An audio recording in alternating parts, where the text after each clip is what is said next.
Hello बच्चों, स्वागत है हमारे YouTube चैनल फिजिक्स विद के उत्तम में। और आज हम लोग सर्कुलर मोशन का जो टॉपिक चल रहा है उसमें आज हम लोग पढ़ने जा रहे हैं अभिकेन त्वरण, जिसको हम लोग त्रिज्य त्वरण भी कहते हैं, ठीक है ना, सेंट्रीपिटल एक्सीलरेशन। तो ये क्या होता है, इसके बारे में आज हम लोग पढ़ेंगे और इसका एक डेरिवेशन भी करेंगे कि त्रिज्य त्वरण या अभिकेन त्वरण का जो सूत्र होता है A = v² या A r ओमेगा स्क्वायर, इसका डेरिवेशन भी किया जाएगा। तो इसको समझने के लिए अगर इसके पहले वाला वीडियो अगर नहीं देखा है जिसमें हमने कोणीय विस्थापन कोणीय वेग के बारे में बताया है तो वो वीडियो पहले देख लीजिए, तो ये वीडियो बिल्कुल समझ में आ जाएगा। बहुत आसान है, ठीक है ना, लेकिन इंपॉर्टेंट भी बहुत है। बोर्ड एग्जाम में बहुत बार पूछा गया है कि अभिकेन त्वरण किसे कहते हैं और इसका सूत्र का निगमन कीजिए, इसका डेरिवेशन भी आता है एग्जाम में। तो कैसे किया जाएगा, तो इसकी सिंपल सी परिभाषा है, जैसा कि हमने बताया था पिछले वाले वीडियो में कि जब भी कोई कण किसी वृत्तीय पथ पर गति करता है, सर्कुलर मोशन अगर कर रहा है, तो उस कण के वेग की दिशा लगातार बदलती है। परिमाण भी बदल सकता है वेग का, लेकिन दिशा तो 100% बदलेगी, ठीक है ना। और अगर दिशा बदल रही है तो इसका मतलब है कि उसका वेग परिवर्तन हो रहा है, और वेग परिवर्तन हो रहा है तो इसका मतलब है कि उस पर एक त्वरण कार्य करेगा, और उस त्वरण को ही हम लोग कहते हैं अभिकेन त्वरण। क्योंकि ये त्वरण की दिशा सदैव हमेशा केंद्र की तरफ होती है, इस कारण उसको त्रिज्य त्वरण भी कहते हैं। समझ में आ रहा है, यानी ये त्वरण कैसा है जो उसके वेग के दिशा परिवर्तन के कारण उत्पन्न होता है। भाई दो चीजें, या तो वेग का परिमाण बदले तो त्वरण उत्पन्न होगा, या तो दिशा बदले तो त्वरण उत्पन्न होगा। चूंकि वेग सदिश राशि होने के कारण वेग का परिमाण या दिशा में से कोई चेंज हो रहा हो तो वेग परिवर्तन होगा, वेग परिवर्तन होगा तो उत्पन्न होगा। तो अभिकेन त्वरण जो उत्पन्न होता है वो दिशा के परिवर्तन के कारण उत्पन्न होता है, ठीक है ना। और जो वेग के परिमाण के कारण जो उत्पन्न होता है उस त्वरण को कहा जाता है स्पर्श रेखीय त्वरण। समझ में आ रहा है, स्पर्श रेखीय त्वरण वो अलग मैटर है, उसको हम लोग बाद में समझेंगे। पहले हम लोग समझते हैं अभिकेन त्वरण। तो अभिकेन त्वरण का मतलब जब कोई कण एक समान चाल से वृत्तीय पथ पर गति करता है, इसकी डिफिनेशन बहुत आसानी से लिखा है। तो दिशा परिवर्तन के कारण उस पर एक त्वरण कार्य करता है। किसके कारण? दिशा परिवर्तन के कारण। अगर चाल बदल रही है तभी हमने एक समान चाल लिखा, चाल कांस्टेंट है, वो चेंज नहीं हो रही है, लेकिन दिशा तो चेंज होनी ही है, उसको तो कोई रोक नहीं पाएगा। अगर वृत्तीय पथ पर कोई कण चक्कर लगा रहा है तो दिशा परिवर्तन के कारण उस पर एक त्वरण उत्पन्न हो जाता है जिसकी दिशा सदैव वृत्त के केंद्र की ओर होती है। इस त्वरण को अभिकेन त्वरण अथवा त्रिज्य त्वरण, जिसे कहते हैं लोग रेडियल एक्सेलरेशन कहते हैं, इसे ए से प्रदर्शित किया जाता है। तो ये तो इसकी डिफिनेशन हो गई। अब इसका डेरिवेशन करना है, तो डेरिवेशन करने के लिए हम लोग क्या मान लेते हैं कि एक कोई कण है जो एक वृत्तीय पथ पर चक्कर लगा रहा है ऐसे, जिसका केंद्र है O, ठीक है। वृत्तीय पथ आपको बनाना है एकदम, और कोई कण यहां से चलना स्टार्ट करे P1 से और ये P2 तक पहुंच जाए चल करके, जिसकी त्रिज्या हम मान लेते हैं R है इस पथ की। तो जब यहां से चल करके यहां पहुंच जाएगा तो ये कोण हम मान लेते हैं डेल्टा ओमेगा, इसका कोणीय विस्थापन है डेल्टा ओमेगा, डेल्टा थीटा। ये हमने इसका कोणीय विस्थापन मान लिया। अब ये चूंकि हमने माना कि बहुत ही कम समय में यहां पहुंचा है, डेल्टा टी का जो मान है बहुत कम है, ठीक है ना। तो बहुत कम अगर होगा तो डेल्टा थीटा का मान भी बहुत कम हो जाएगा, ठीक है। और उस समय होगा क्या, जब बहुत छोटा पथ अपनाएगा, बहुत मतलब ये कह सकते हैं कि परिधि बहुत थोड़ा चलेगा। मान लो यहाँ से यहाँ चल पाया तो ये मान लो सपोज यहाँ से ऐसे चल यहाँ पहुंच पाया P2, तो ये जो डिस्टेंस होगी लगभग कैसी होगी, सीधी होगी, ये कर्व शेप में नहीं होगी। तो इसीलिए हमने इसकी भाषा में लिखा है कि हम कुछ एजम्पशंस आपको मानने हैं। क्या मानना है? माना कोई कण r त्रिज्या के वृत्तीय पथ पर एक समान चाल v से चक्कर लगा रहा है। चक्कर तो एक समान चाल से चक्कर लगा रहा है, लेकिन वेग तो बदलेगा ही। इस पर जो वेग है बिंदु P1 पर, उसका वेग होगा, हमारे वेग की डायरेक्शन ऐसी है और उसका मान है v1। और इस जगह वेग इस तरफ है जिसका मान है v2। ये हम मान करके चल रहे हैं। तो लेकिन शर्त है, वेग तो अलग अलग माने हमने, क्योंकि दिशा अलग अलग है ना, परिमाण तो सेम है पर दिशा इस तरफ दिशा अलग, तो इसका मतलब वेग अलग हो गया दोनों बिंदुओं पर। तो ये लिखा है कण सूक्ष्म समयांतराल डेल्टा टी में, बहुत सूक्ष्म समयांतराल लिया है पहले से जंक्शन चाहिए, ठीक है, डेरिवेशन करने के लिए बिंदु P1 से P2 तक डेल्टा एस दूरी चलता है, मतलब P1 से चल करके ये डेल्टा एस दूरी इतना पहुंच गया यहां तक, ठीक है। इन बिंदुओं पर वेग क्रम से v1 और v2 मान लिया हमने, P1 पर वेग v1 है और P2 पर वेग v2 है, लेकिन दोनों के परिमाण सेम है। वेग तो अलग अलग है लेकिन वेग का परिमाण मतलब चाल, चाल दोनों की सेम है। v1 पर भी वेग v है और P2 पर वेग v है और P1 पर वेग जो है वो v, दोनों पर वेग समान, परंतु इनकी दिशाओं में डेल्टा थीटा कोण का अंतर है। जो दिशाएं हैं इसकी v1 v2 की, उनके बीच कितना है कोण, मतलब अगर इसको हम ये कहें, ये तो चलो डेल्टा एस मान लेते हैं, P1 से P2 की दूरी हो, अगर हम ये सिद्ध करना चाहें कि ये कोण कितना हो, उनकी दिशाओं के बीच का कोण कितना है, तो कैसे प्रूव करेंगे। ये तो हमने लिख दिया भाषा में कि डेल्टा थीटा कोण का अंतर है, तो कैसे ये डेल्टा थीटा ये कैसे आ जाएगा कोण। इसको तरीका ये है कि देखिए ये कोण तो 90 डिग्री का होगा हमेशा, ये कोण 90 डिग्री का होगा, तो 90 90 कितने हो गए 180 और एक ये चतुर्भुज देखो, ये Q मान लेते पॉइंट, तो O P1 Q P2 ये चतुर्भुज बन गया है। चतुर्भुज के चारों कोणों का योगफल 360 होता है, तो 360 में से ये 90 प्लस 90 कम कर दो, कितना बचेगा 180 कम हो गया, तो 180 बचा, 180 में से डेल्टा थीटा और कम कर दो, तो ये कितना बचेगा 180 माइनस डेल्टा थीटा, ये एंगल यहां से यहां तक कितना एंगल बच गया 180 माइनस थीटा। हम आ रहा ना, मतलब इस तरीके समझो, जैसे अगर हम ये कोई त्रिभुज ऐसे बना हो और ऐसे, ये एंगल हमको निकालना है कितना होगा, ये हमको पता है 90 है, ये पता है 90 है, ये है डेल्टा थीटा, तो इसका ये 9 चारों कोणों का योगफल 360, उसमें से 3 कोण पता है तो चौथा निकल आएगा, इन तीनों को जोड़ करके 360 में घटा दो, तो घटाओ तो कितना आ जाएगा ये 180 माइनस डेल्टा थीटा, ये कोण आ गया। अब ये पूरा कोण 180 है, तो 180 में से इतना घटा दोगे तो ये डेल्टा थीटा बच जाएगा। इसका आंसर ये कोण हमारा क्या हो जाएगा डेल्टा थीटा, यानी दोनों वेग जो है P1 P2 पर इनके जो दिशाओं में अंतर कितना है डेल्टा थीटा। तो इसको जरा वेक्टर फॉर्म में कैसे रिप्रेजेंट करें, तो अगर v2 माइनस v1 करना है तो क्या करना पड़ेगा, तो अगर v1 इस दिशा में है तो v1 को इस दिशा में ड्रा कर दो, v1 और v2 ये Q पॉइंट है। वेक्टर घटाना आपने पढ़ रखा है ना, वेक्टरों का घटाना नहीं पढ़ा है तो आप YouTube में टाइप कीजिए वेक्टरों का घटाना, और चैनल का नाम फिजिक्स विद के उत्तम, तो वेक्टरों का घटाना आ जाएगा। तो ये हमारा ये रिएक्शन हो जाएगी v2 की। अब दोनों के कुछ जगह इस तरह से खींचे हैं और हमको क्या निकालना है v2 माइनस v1, वेग परिवर्तन निकालना है तो v2 माइनस v1 करना पड़ेगा, तो v2 माइनस v1 करना पड़ेगा। तो जो दोनों के कुछ जगह इस तरह से खींचे गए हैं, तो दोनों के हेड हम v1 से v2 की तरफ ड्रा करेंगे।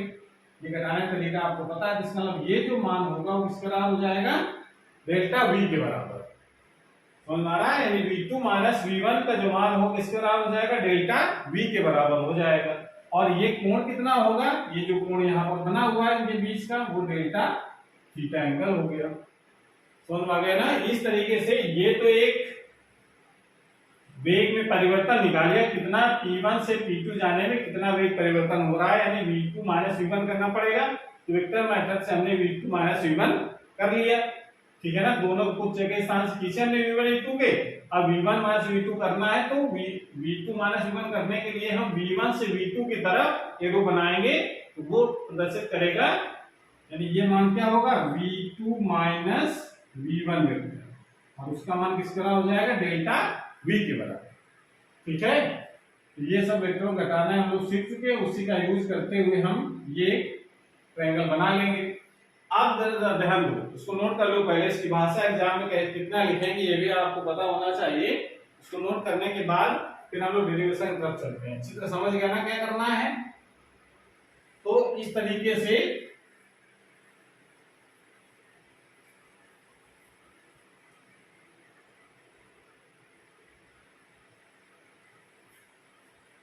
इसकी भाषा जरूर लिख दें, एग्जाम में बहुत इंपॉर्टेंट एग्जाम की दृष्टि से, इसलिए इसको तैयार करना है।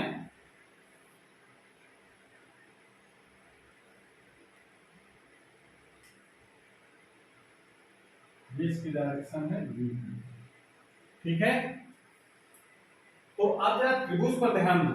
त्रिभुज OP1 P2 तथा त्रिभुज एक त्रिभुज OP1 P2। अब देखो ये त्रिभुज, अब ये त्रिभुज कौन सा त्रिभुज देखना, P1 से P2।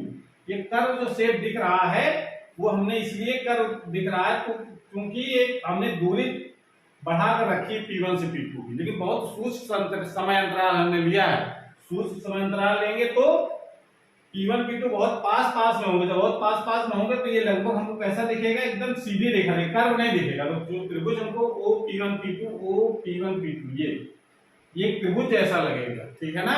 तो त्रिभुज जैसा लगेगा तो एक त्रिभुज ये वाला हो गया, एक त्रिभुज हमारा हो गया, इसका भी नाम लिख देते हैं हम लोग A और B, QAB। इनको जरा ध्यान दो। इनमें देखिए इसका भी मान यानी v1 वेक्टर का जो परिमाण है वो तो v है, v2 वेक्टर का भी परिमाण v है। दोनों के परिमाण सेम, यानी ये लंबाइयां दोनों की सेम होंगी और उनके बीच के कोण और इधर बीच के कोण ये दोनों सेम पहले से हैं। और ये r और ये भी r, यानी ये वाली भुजा बराबर आपस में, ये वाली भुजा ये भुजा आपस में बराबर, और इनके बीच के कोण आपस में बराबर है। इसका मतलब है ये त्रिभुज कैसे होंगे, समरूप त्रिभुज होंगे। आकार छोटा बड़ा होगा लेकिन रूप दोनों के सेम हो जाएंगे। अगर ये दोनों भुजाएं आपस में बराबर है, उनके बीच के कोण बराबर है तो, ठीक है ना। तो समरूप त्रिभुज कैसे हो जाएंगे, समरूप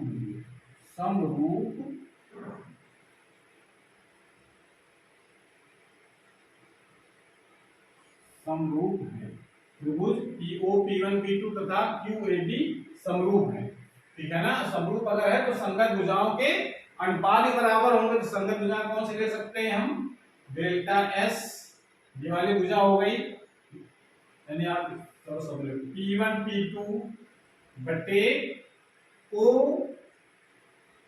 संगत भुजा P1 P2 upon OP is equal to, OP लिख सकते हैं OP1 या OP2 भी लिख सकते हैं, या इसमें लिखा था इसकी संख्या कौन सी हो जाएगी,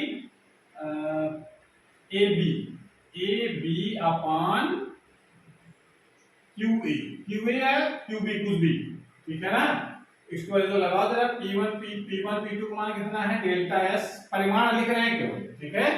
और OP का मान है R is equal to AB का मान कितना हो जाएगा, डेल्टा V, परिमाण लिखिए केवल। यहाँ पर ये भुजाओं की लंबाइयां हैं तो लंबाइयां के परिमाण लिखना है, दिशा से लेना देना नहीं है, बटे QA कितना है V। यहां से V इक्वल टू जरा निकालो पक्षांतर करके, V इक्वल टू क्या हो जाएगा, V इक्वल टू हो जाएगा डेल्टा V इक्वल टू निकालो, delta V equal to V upon R into delta S, ऐसा लिख सकते हैं। वेग परिवर्तन हो गया, ये P1 से P2 तक की चली गई दूरी हो गई। जरा दोनों ओर फिर इसमें करें, दोनों ओर डेल्टा T से भाग देने, जो दोनों भाग दे देंगे तो क्या आ जाएगा, delta V upon delta T is equal to V upon R delta S upon delta T। अब इसमें लगा देते हैं, यदि डेल्टा T टेंड्स टू 0 है, यानी अति सूक्ष्म अंतराल मान चले गए, पहले समय अंतराल बहुत कम है। ये तो चित्र हमने बना वो जूम करके बनाया, अगर बहुत पास पास में V1 P2 होंगे तो P1 P2 एक हमको एक सीधी रेखा दिखेगी। यदि डेल्टा T टेंड्स टू 0 है तो क्या लिख सकते हैं, limit delta V upon delta T is equal to limit delta T tends to 0। ठीक है, यहाँ पर limit delta T tends to 0 delta S upon delta T ये हो जाएगा, और यहाँ जो ये है v अपान आर तो हमारा रहेगा ही। समझ में आ रहा है? अब जरा इसमें यहाँ जाओ, अब ये delta we upon delta T क्या हो गया? वेग परिवर्तन की दर हो गई। इसी को तो हम लोग वेग परिवर्तन किसके कारण हो रहा है? यहाँ वेग परिवर्तन हो किसके कारण? भाई परिमाण तो यहाँ चेंज हो नहीं रहा है, चेंज हो रहा है तो दिशा। तो दिशा परिवर्तन के कारण जो वेग परिवर्तन हो रहा है उसका जो मान उसको हम लोग क्या कहेंगे? त्वरण। और वो त्वरण चूंकि इसकी डायरेक्शन कैसी होगी? केंद्र की तरफ होगी, तो केंद्र की तरफ होने के कारण उसको अभिकेंद्र त्वरण कहेंगे। तो यही हमारा क्या हो जाएगा? अभिकेंद्र त्वरण, यानी delta V upon delta T दिशा परिवर्तन के कारण त्वरण है। इस कारण से ये ए का काम करने लगेगा, या सिंपली कह सकते हैं इसको हम लोग क्या लिख सकते हैं? लिमिट जब लगी होती है तो D V upon D T ऐसे लिख दो, ये हो जाएगा वी अपान आर तो रहेगा, और इसको क्या लिख सकते हैं? डी एस अपान डी टी। अब ये delta we upon delta T तो पता है ये ए हो जाता है, ये दिशा परिवर्तन के कारण वेग परिवर्तन हो रहा है तो अभिकेंद्र त्वरण हो गया, और v अपॉन आर और इनटू ये दूरी में परिवर्तन है समय के साथ में, तो इसको हम लोग v से लिख देंगे। तो ये क्या हो जाएगा? a इक्वल टू हो जाएगा v स्क्वायर अपॉन आर। बहुत इंपॉर्टेंट फार्मूला, इसको आपको बिल्कुल याद कर लेना है। ठीक है, इसको नोट कर लीजिए।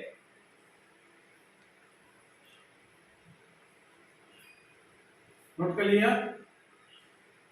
अब जरा इसका एक दूसरा रूप और भी हम लोग लिख सकते हैं। अभी हम लोगों ने एक रेखीय वेग और कोणीय वेग में संबंध निकाला था, क्योंकि v इक्वल टू होता है आर ओमेगा। जब लोग रेखीय वेग और कोणीय वेग में संबंध है पढ़ चुके हैं, ये कोणीय वेग होता है, ये रेखीय वेग है, आर त्रिज्या है। ये वैल्यू जरा यहाँ लगा देते हैं, इसलिए a बराबर कितना हो जाएगा? R square omega square upon r. R से एक आर मर गया, क्या बचेगा? R omega square. ये इसका दूसरा रूप हो गया अभिकेंद्र त्वरण का। तो अभिकेंद्र त्वरण दो फार्मूले, a equal to r omega square या a equal to v square upon r. Numerical के लिए इंपॉर्टेंट है, डेरिवेशन भी बहुत इंपॉर्टेंट है। तो इस प्रकार से हम अभिकेंद्र त्वरण का फार्मूला निकाल सकते हैं। ध्यान रखना है अभिकेंद्र किस कारण उत्पन्न होता है? वेग की दिशा परिवर्तन के कारण उत्पन्न होता है। ठीक है ना? यह कह सकते हैं एक समान चाल से जब कोई चक्कर लगा रहा हो तो अभिकेंद्र त्वरण उत्पन्न होता है, और एक समान चाल से चक्कर लगाने का मतलब है कि केवल दिशा केवल चेंज हो रही है। ठीक है ना? और अगर दिशा का नहीं चेंज, दिशा के साथ साथ में अगर परिमाण भी चेंज हो रहा है तो अभिकेंद्र त्वरण तब भी उत्पन्न होगा, लेकिन साथ में एक और त्वरण उत्पन्न हो जाएगा जो जिसको हम लोग कहते हैं स्पर्श रेखीय त्वरण।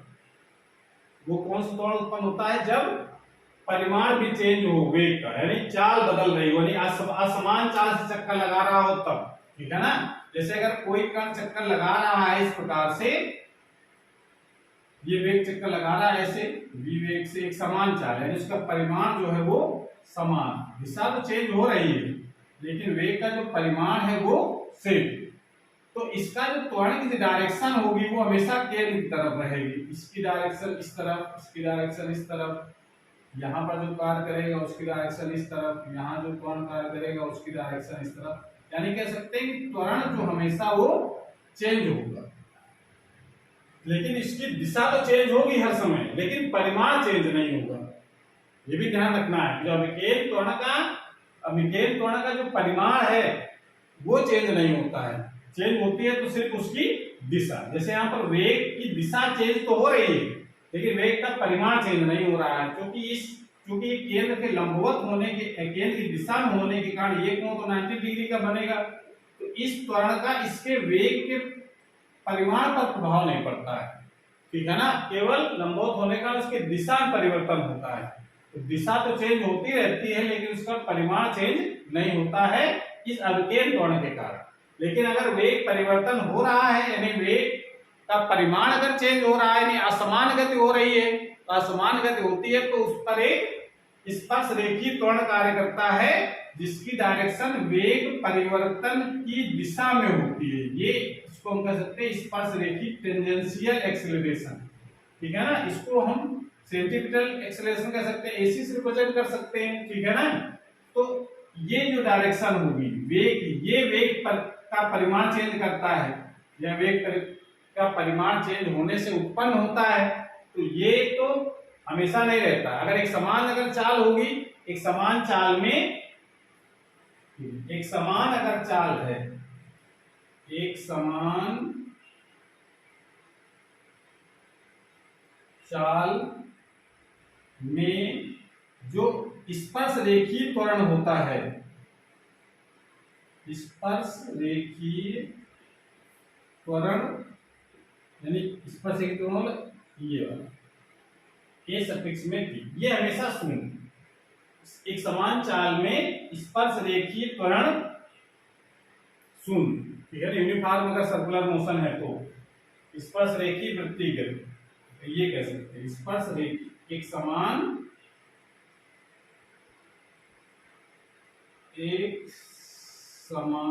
वृत्तीय